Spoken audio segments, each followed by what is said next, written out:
belong to the God and Father of our Lord Jesus Christ, for he is the Father of tender mercy and the God of endless comfort. He always comes alongside us to comfort us in every suffering so that we can then come alongside those who are in any difficult trial.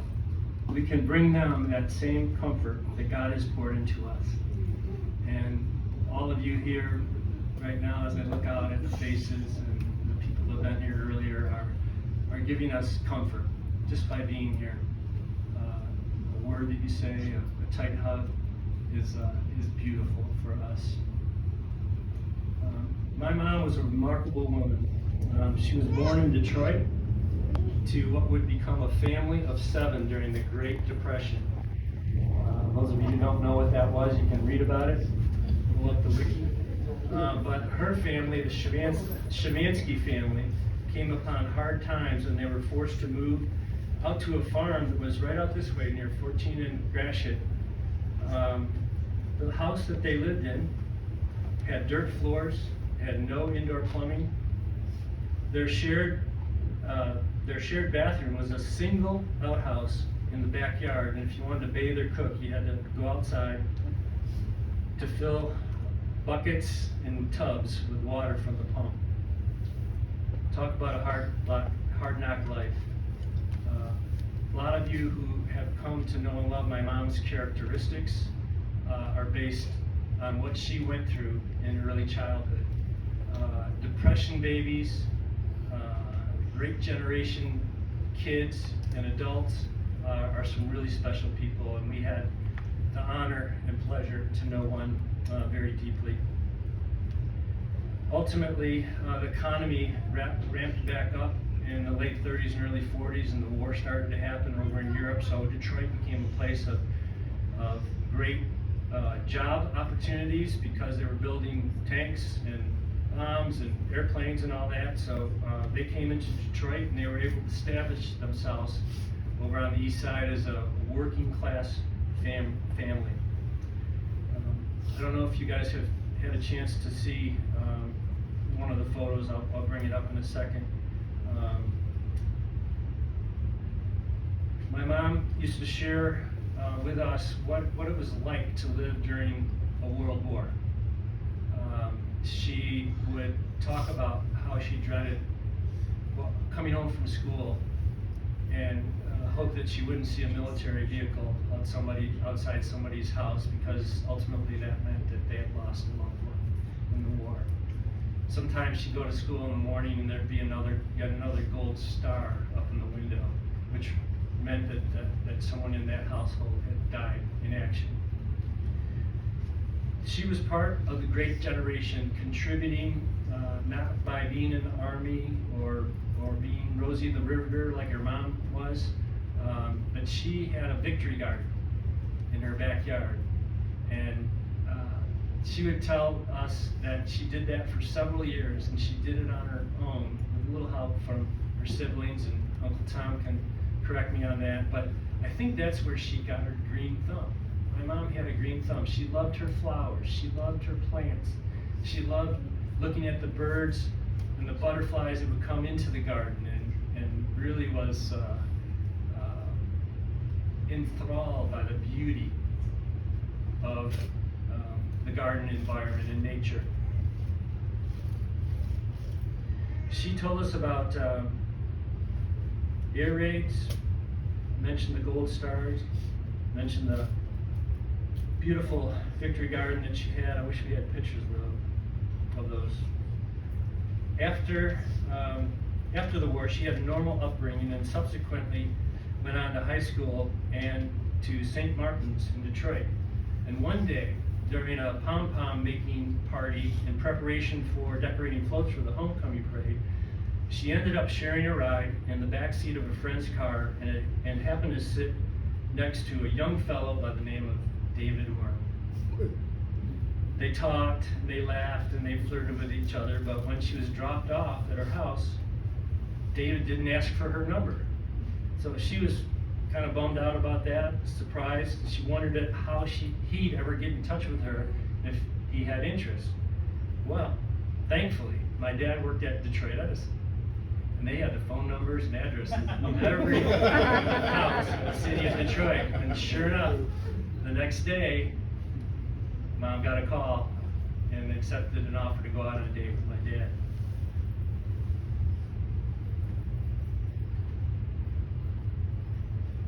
After that, the rest is now part of the Wurm family history. They fell in love. He left the seminary to join the army and almost went out to the Korean War, finished his stint and came home to marry the love of his life. And oh, that seminary thing, he was studying to be a priest. And that's a whole other story for another time. I'll speed it up here. Mom loved our dad, and together they forged a good life together. And like most marriages and family, they had their struggles.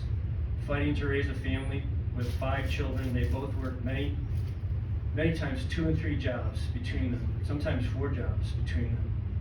Mom had her struggles, but became stronger because of those trials. And in 1981, after experiencing a period of darkness and pain in her life, she started to connect with a program and a group of people that saved her life, her marriage, and it saved our family. Through her involvement with that fellowship, her faith was reignited. She found freedom and a new level of happiness. She had a whole new attitude and outlook on life. And she would tell you that she suddenly realized that God was healing her, and He was doing for her what she could not do for herself. She was so involved and so enthusiastic about this new life of hers that she started to spread the principles of the program to others, teaching them, loving them, giving them correction and advice. And if you shared any time with my mom at all, she was likely to impart sayings like, easy does it. One day at a time. First things first. Turn it over. Let go and let God.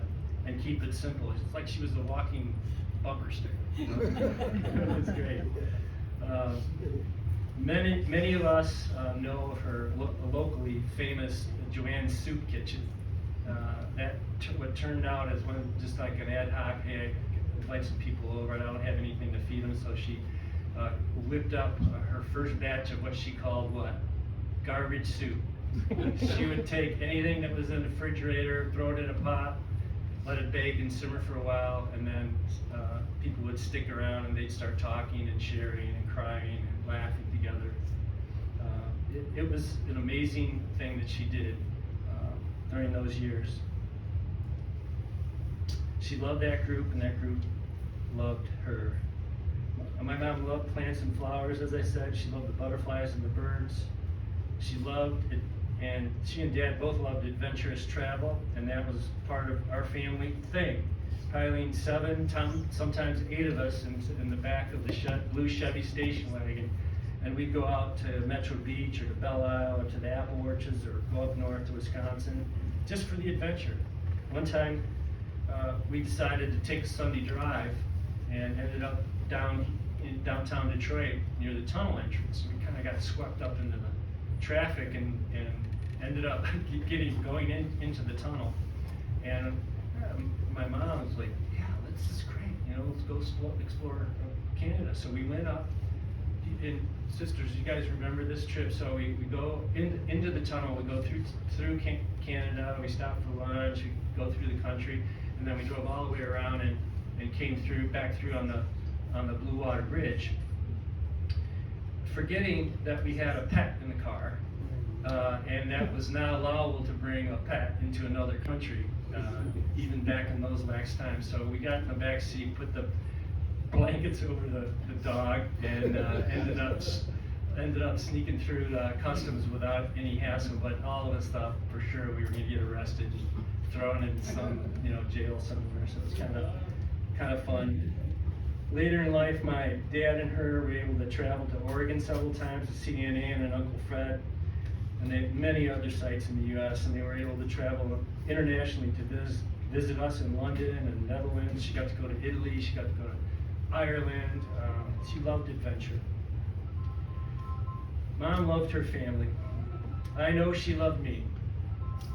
One of my favorite childhood memories when I would come home from school and I would do a quick turnaround and get cleaned up and get some nutrition and go back out for sports practice, usually baseball.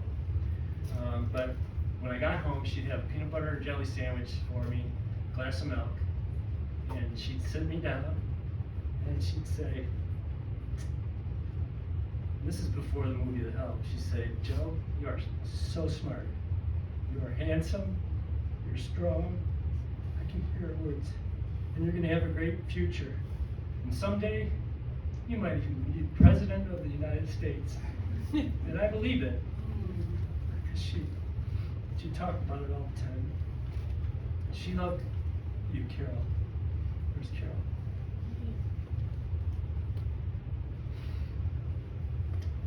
Carol was the first daughter. I was thrilled to have a girl. Little did she know what was going to happen after that.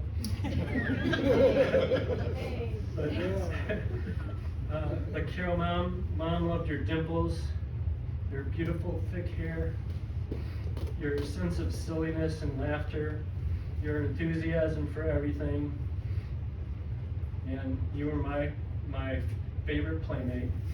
In fact, one time, my dad caught me feeding a fake doll and decided that he needed to get me into like boxing lessons or something, to go play football.